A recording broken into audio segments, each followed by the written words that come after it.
महाराज जी, आप कथा में आप हो चाहे कोई भी वक्ता हो, और राधा रानी का कीर्तन विशेष रूप से क्यों कराते हैं?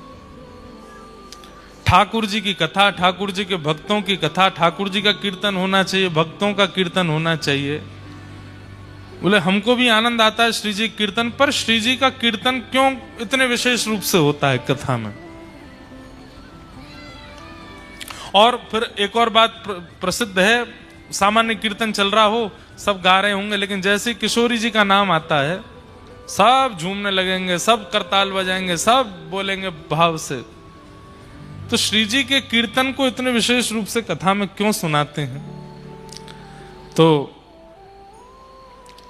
इसका उत्तर ऐसे है, एक शास्त्र में एक श्लोक है कि जब व्यक्ति रा शब्द का उच्चारण करता है ना, तुरंत ठाकुर जी जहां होते हैं उनको जैसे सुनाई देता किसी ने रा कहा है, तुरंत दौड़ करके उसके सामने आ जाते हैं। क्यों? अब धा बोलेगा, अब राधा बोलेगा। तो कथा में वैसे तो ठाकुर जी विराजमान हैं ही, लेकिन इतना भार है संसार का, सृष्टि का, कभी कहीं चले जाते होंगे बीच में कथा से, न डोलिया में, द्वारिका देखिया में, जगन्नाथपुरी चक्कर लगाया में क्या चल रहा है देख के आमे थोड़ा।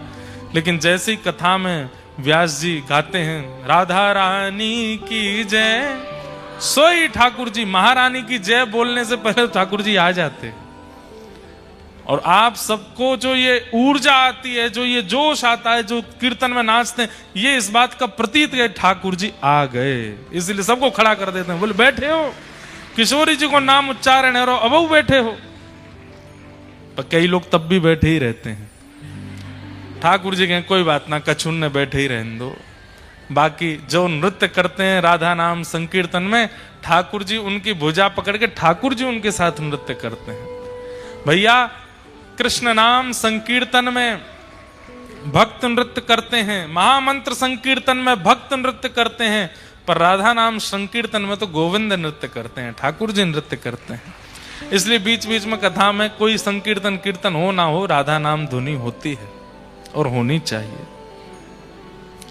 श्री सुखदेव जी महाराज को किशोरी जी ने ही पृथ्वी पर भेजा है, क्योंकि ये सुखदेव जी किशोरी जी के ही सुख पक्षी हैं।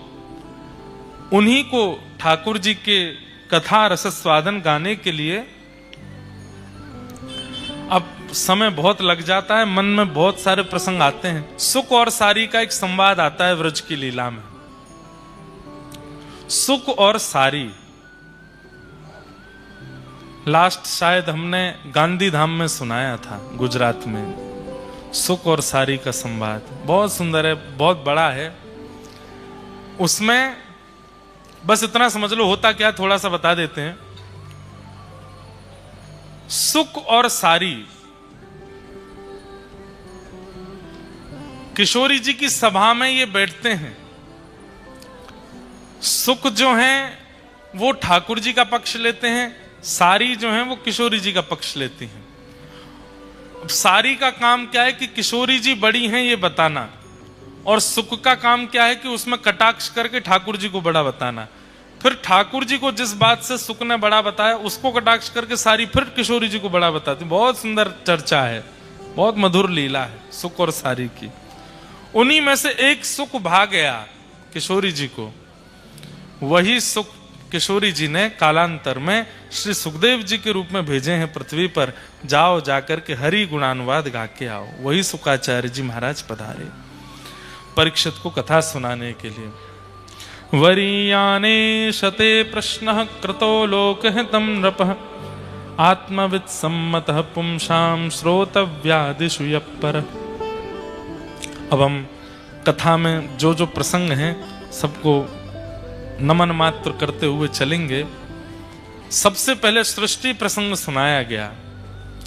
भगवान किस प्रकार से सृष्टि करते हैं उसका पूरा भाव सुनाया, चतुश्लोकी भागवत का भाव सुनाया।